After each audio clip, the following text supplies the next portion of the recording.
Continuamos con más en Casilla 24.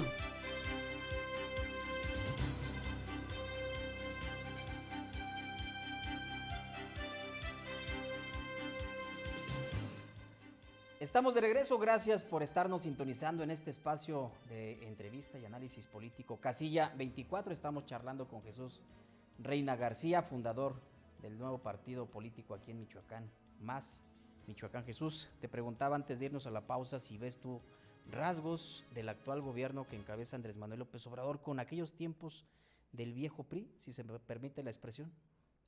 Mira, yo creo que hay algo que es inconveniente para el Estado mexicano. Desde la administración de Carlos Salinas de Gortari empezó a haber una decisión de centralizar cosas, ¿sí? Yo he sido diputado federal en 2 ocasiones, 2000, 2003, 2006, 2009, y me tocó ser parte de esas legislaturas en las que se tomaban decisiones realmente sobre una idea equivocada. Para los diputados, todo lo que es federal o nacional es mejor que lo estatal, y eso no es cierto. Y entonces, porque esto lo vamos a hacer mejor nosotros y lo quitamos a los estados y nos traemos a la federación. Y entonces es una tendencia que ha venido poco a poco concentrando poder en el gobierno federal y particularmente en el poder ejecutivo, que como lo tenemos dicho y lo hemos visto antes, había aquellas famosas facultades metaconstitucionales que las llamó así, si no mal recuerdo también Jesús Reyes Heroles, ¿verdad? Y yo creo que en algunos aspectos estamos viendo ese excesivo control, ese excesivo centralismo del Estado en perjuicio de los gobiernos estatales y en perjuicio de los municipios. Yo hay alguna cosa, por ejemplo, que siempre he dicho que es una cuestión que no debiera de ser. Yo no veo las mañaneras del presidente de la República, pero leo, y creo que en una sola ocasión no se ha mencionado, ni se ha dirigido, ni se ha pronunciado respecto de los municipios. Nunca hemos oído hablar, para él no existe el municipio, por ejemplo. Y el municipio es el primer contacto y el primer nivel, el de todos los días con el ciudadano. Entonces sí creo que en algunos casos la confianza que él siente que tiene de poder hacer cosas y tomar decisiones, a mi parecer, algunas se toman en función de la persona y no las tomamos en función del sistema. Entonces son cosas que hoy pudiesen estar bien, pero el día de mañana nos podemos doler de ellas. Yo no puedo calificar, no tengo la manera de poder calificar el tema a compararlo hacia atrás, porque este es un trabajo un poco que debe hacerse al final en la evaluación del gobierno. Y mis titubeos que ves, que los notas, sin duda, son porque nosotros, en este afán que tenemos de que el partido sea un partido realmente de libertad y de independencia, no estamos marcando ninguna línea a nuestra militancia de cómo se debe de conducir en la elección federal. Nosotros hemos dicho, la gente de Tacámbaro, por ejemplo, que decida cómo va a votar en lo federal. La gente de Zamora que decida cómo va a votar en lo federal. Y nosotros no queremos marcar una línea. Por eso ves mi titubeo a no querer marcar una postura personal que puede tomarse como una línea del partido. Estamos queriendo que cada quien la tome, lo que sea conveniente, ¿verdad? Y que esperemos que tomen la mejor, ¿no? Yo obviamente tengo una convicción personal, tengo una creencia personal, pero no quiero transmitirla porque mi posición dentro del partido se puede tomar como una inclinación hacia la militancia del partido. Y en este caso, licenciado, el partido Más Michoacán se declararía de derecha, de centro o de izquierda. Bueno, estoy sentado a tu izquierda.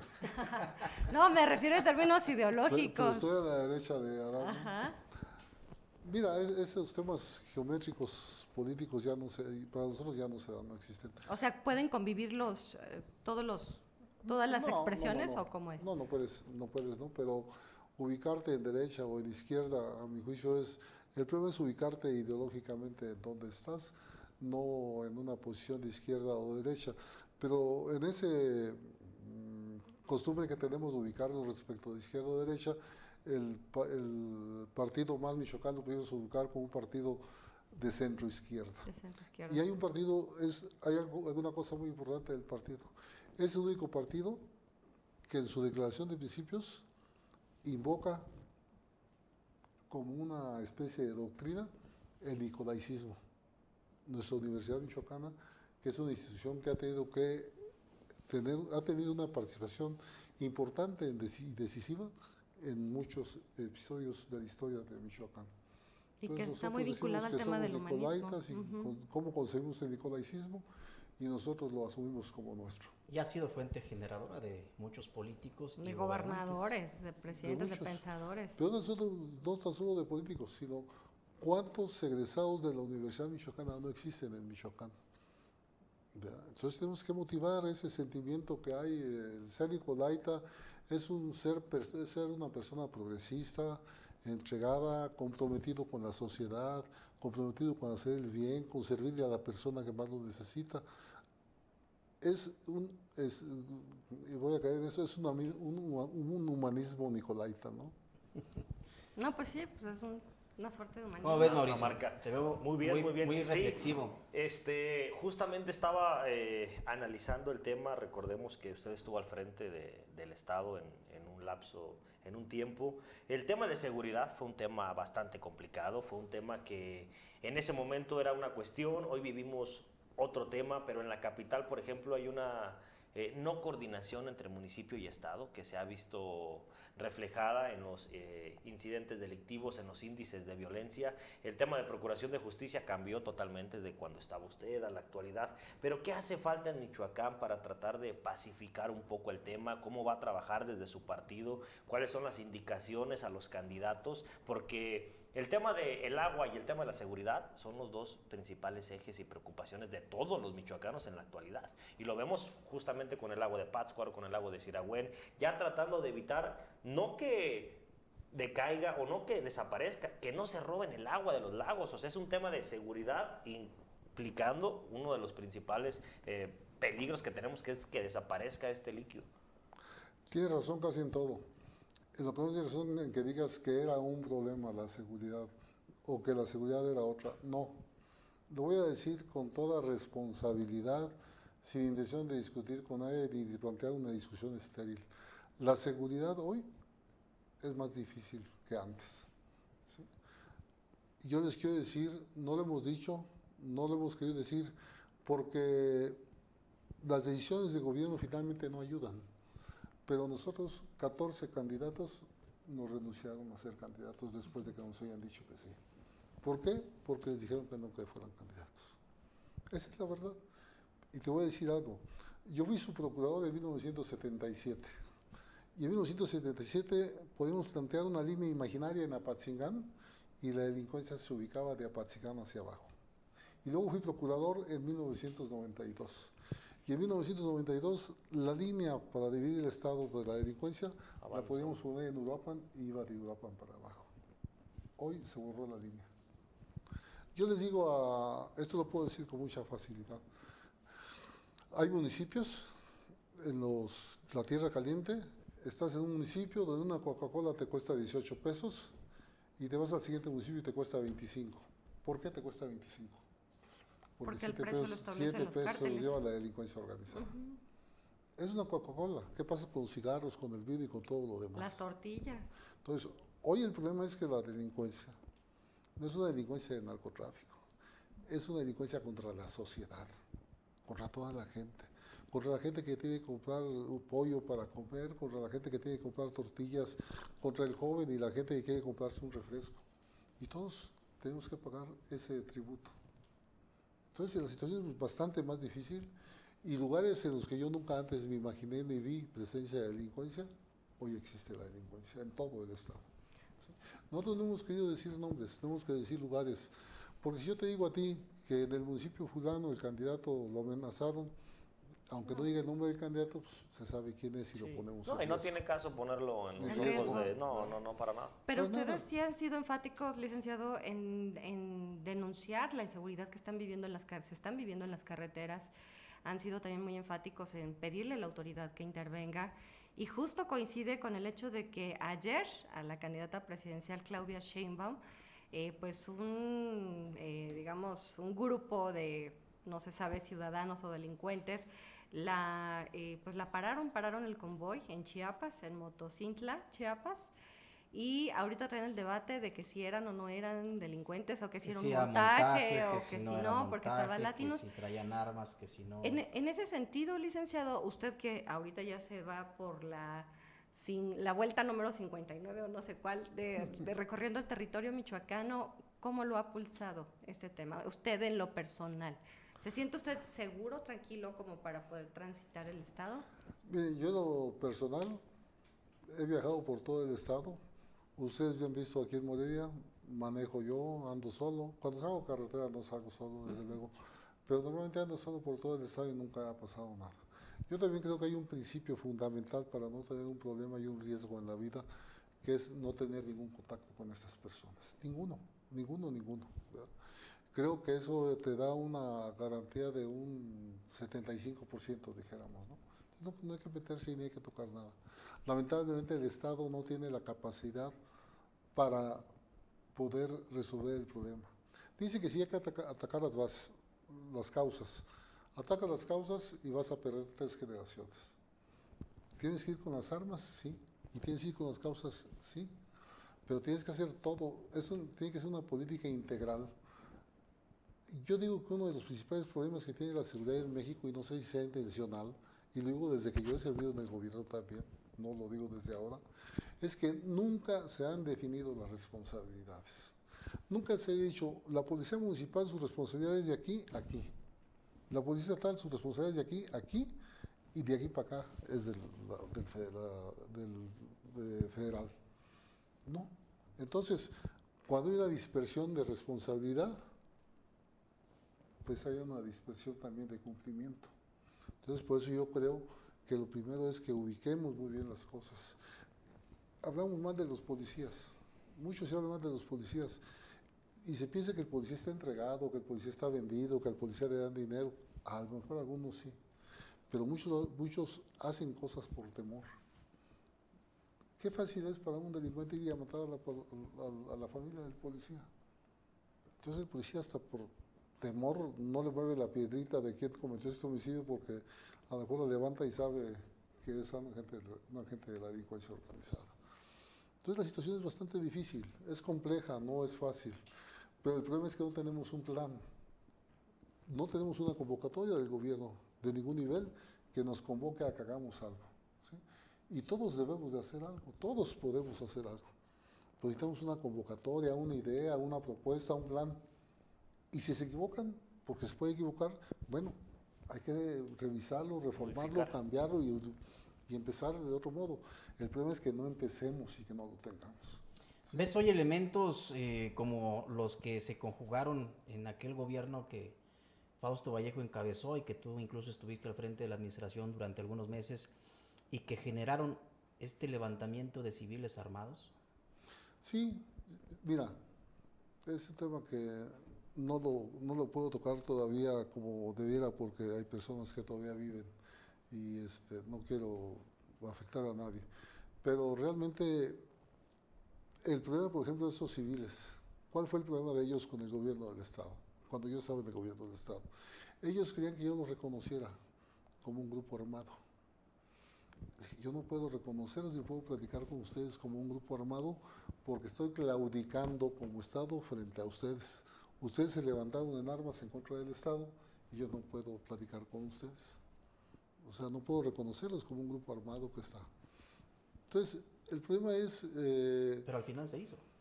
¿Cómo? Al final se hizo, el Estado mexicano. Sí, pero lo hizo el gobierno federal. Así es. Sí. Y ese es el problema que yo tuve. Como tú sabes y como mucha gente lo sabe, yo estuve preso y realmente fue por oponerme a las cosas que el gobierno federal iba a hacer, que hoy tiene una consecuencia grave. Yo dije que si hacían lo que iban a hacer, iba a haber muchas armas que no íbamos a saber dónde estaban. Y hoy la Secretaría de Seguridad Pública todavía reconoce que casi 6,000 armas de su propiedad no sabe dónde están, que se les dieron precisamente a los autodefensas. Yo me opuse a eso y además dije que era amoral que el Estado, que tiene la obligación de dar seguridad pública, tratara de utilizar a los propios ciudadanos para que le den seguridad pública a los otros ciudadanos. No es correcto. El gobierno debe asumir su responsabilidad. Y la primera responsabilidad es darnos seguridad, darnos certeza en la sociedad en la que vivimos. Veíamos operativos en donde iban acompañados fuerzas federales con autodefensas en la casa, en la De hecho, cacería los de uniformaron, objetivos los criminales. equiparon, crearon una figura y les dieron un reconocimiento legal, pero pues era inconstitucional al final de cuentas. Quizá falte muy poco para que podamos hablar con mucha claridad de eso, pero es muy sencillo. Yo les voy a decir dos cosas. En el Estado hubo un grupo casi hegemónico de la delincuencia organizada. Así es. Le faltaban muy pocos municipios por controlar. Esos municipios los controló al final, pero los controló, muy poquitos. Luego, fíjense ustedes cuáles son los municipios que empiezan con las autodefensas. Tepalcatepec y Buenavista. Y luego vean ahora cuáles son los municipios que están contra el cártel Jalisco Nueva Generación. Buen punto. Ahí están las cosas muy claras. ¿Ese episodio, Jesús, te dejó enemigos políticos? No sé si me habrá dejado enemigos políticos, pero yo dije que estaría sin odios y sin deseos de venganza ni de rencor con nadie. Si no, no me podría reír aquí con ustedes. Estaría aquí secuestrado por mis sentimientos, queriéndome vengar de todo el mundo. No, creo que se equivocaron. Yo lo siento mucho por mi familia, que sufrió mucho, sin duda, y sin duda fue una gran afectación, que por cierto lo dije contigo, y no le quiero dar difusión, porque no es mi propósito andar difundiendo eso, que lo dije contigo la vez pasada que tuve la oportunidad de estar aquí, de que ya les gané a la Fiscalía la demanda que puse por daños, porque se demostró que actuaron de una manera ilegal y fuera del marco constitucional. ¿Y por qué no querer hablar del tema si al final de cuentas es una manera también de limpiar tu imagen pública? No es que no quiera hablar del tema, lo que pasa es que tengo un problema donde no puedo mezclar cosas personales con las cosas del partido, ¿no?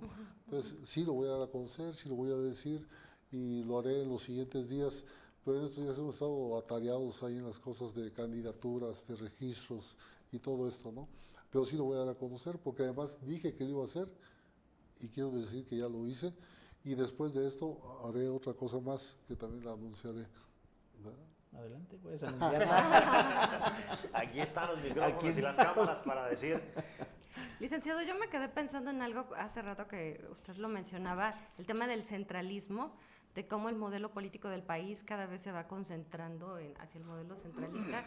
Parecía como que fuéramos en flujo, ¿no? Porque por un lado estaba como todo muy regionalizado, se logra la creación, digamos, del Estado mexicano a nivel con el centralismo y todos los estados tenían que pagar tributo, ¿no?, a la federación. Y ahora es muy curioso porque económicamente la federación concentra el recurso y lo redistribuye, pero las tareas y facultades recaen en el municipio. Lo que son los temas de seguridad, lo que son los temas de agua precisamente, de la provisión de los servicios de agua. Es decir, en el municipio recae una infinidad de tareas y de responsabilidades en términos legales, pero no viene acompañado de la parte económica. Entonces, ustedes como partido están propugnando, y así lo señalan, por el regionalismo. Entonces, ¿estaríamos mejor operando como regiones o cómo lo visualiza usted? No, tenemos que corregir cosas, ¿no? Mira, voy a decir algo que nosotros creemos, independientemente de lo que suceda, tendremos que proponer de algún modo en el Congreso. Hay que modificar los procesos electorales para simplificarlos. Tienen que ser menos costosos, menos complicados, porque son complicados para todos, para los partidos, para la autoridad electoral y para los ciudadanos, ¿no? Y hay cosas de esto que decíamos de centralismo, de lo que no debe de ser, que es tan evidente y tan obvio que se los voy a decir. ¿Quién designa a los consejeros electorales de Michoacán? El consejero electoral del Instituto Electoral de Michoacán, ¿quién lo designa? La federación. No, los consejeros Los electorales consejeros electorales. del Estado. Los nombra el INE. Los Entonces, nombra ¿cómo el es INE. posible que un órgano federal nombre funcionarios estatales? ¿Quién nombra a los magistrados del Tribunal Electoral del Estado de Michoacán? El Senado. Y son funcionarios estatales. Entonces, es realmente absurdo, aberrante, que los nombra la Federación y son funcionarios estatales. La verdad, y eso yo creo que quizá tú con más posibilidad, Adán, que nuestros compañeros pues que tienen menos edad que nosotros, recordarás que los conflictos postelectorales fueron poco a poco disminuyendo, cayendo. Cada vez hubo menos. Y la estadística del Tribunal Electoral del Estado iba bajando. Se cometió un error fundamental cuando se abrieron los famosos JDC, juicios de derechos civiles, que yo no los comparto. Y eso hizo crecer la carga del Tribunal Electoral. Pero realmente no habíamos tenido ningún problema con que los magistrados fueran electos por el Congreso del Estado, ¿verdad? Entonces, creo que hay cosas que debemos de revertir, que debemos de hacerlas de una manera diferente. Yo recuerdo, soy viejo, hace años la elección del Senado la hacía el Estado y la constancia de mayoría, la carta con la que el senador llegaba al Senado de la República por Michoacán, se le extendía el Congreso del Estado de Michoacán, porque era realmente, como es el sistema federal, un representante del Estado de Michoacán, el senador. Y entonces, si yo voy a representar a Michoacán, ¿quién me debe de acreditar? ¿Y Congreso? El Congreso de Michoacán. Y así era antes. Y esas son cosas que se han venido desvirtuando y cambiando. Hay mucho por corregir, hay mucho por hacer, pero yo creo que lo que se ha perdido es el diálogo. La intención, la decisión, el deseo, el propósito de consensar, de que todo el mundo participe, aporte y que nos acostumbremos a decir la verdad y a escuchar las verdades de los demás, ¿verdad? Y que entonces construyamos. Pero no hay diálogo. Esto sí es cierto y es evidente. En esta administración no hay diálogo. Hay decisiones y hay que hacerlas. Jesús, ha resultado bastante enriquecedor e interesante escucharte esta noche. Se nos agota el tiempo, te advertí que se iba a pasar muy rápido. Se quedan seguramente muchas preguntas y temas. Vamos a hacerla de 2 horas. Vamos a hacerla de 2 horas. Pero yo quisiera pues cerrar dejándote la palabra para que nos digas por qué es importante votar este 2 de junio, independientemente de las inclinaciones partidistas de cada quien. Y si en el futuro inmediato te estaremos viendo buscando otra vez la gubernatura y quizá repitiendo aquel eslogan de ya llegó Jesús, o ya regresó Jesús, ya reapareció Jesús. Bueno, te contesto lo primero. Bueno, digo lo primero. Realmente es importante que todos los ciudadanos acudan a votar. Están decidiendo su vida, están decidiendo lo que quieren, están decidiendo quién quieren que los gobierne, a dónde quieren que vaya el país. Si no vas a votar, el ciudadano que no va a votar le da el poder a otro para que vote por él. Y entonces el que va a votar, si van el 50%, vota por 2 en lugar de votar por 1. Y no hay que dejar nuestro derecho del voto que lo ejerzan otras personas. Hay que ir y ejercer el voto, en el sentido que queramos, pero hay que analizar y decidir de la mejor manera. Nos podemos equivocar, pero hay que votar. En el caso nuestro, en el caso de MAS Michoacán, les quiero decir, MAS Michoacán es un partido michoacano, es un partido independiente, es un partido de libertades, es un partido donde se dialoga, donde se discute, donde se analiza y donde se respeta y hasta decimos que tenemos que tratar con cariño a nuestra militancia. Y MAS Michoacán es el futuro de Michoacán. Por eso nos pedimos que en las elecciones locales de presidente municipal y de presidentes municipales en algunos municipios y de diputados locales voten por MAS Michoacán, porque MAS Michoacán es la diferencia. ¿Y la segunda parte? La segunda parte se me olvidó. No, mira, lo digo con toda sinceridad. Tengo 72 años de edad. Tengo ganas de disfrutar de mi familia, a mi gente. Ya no tengo las fuerzas que tenía antes.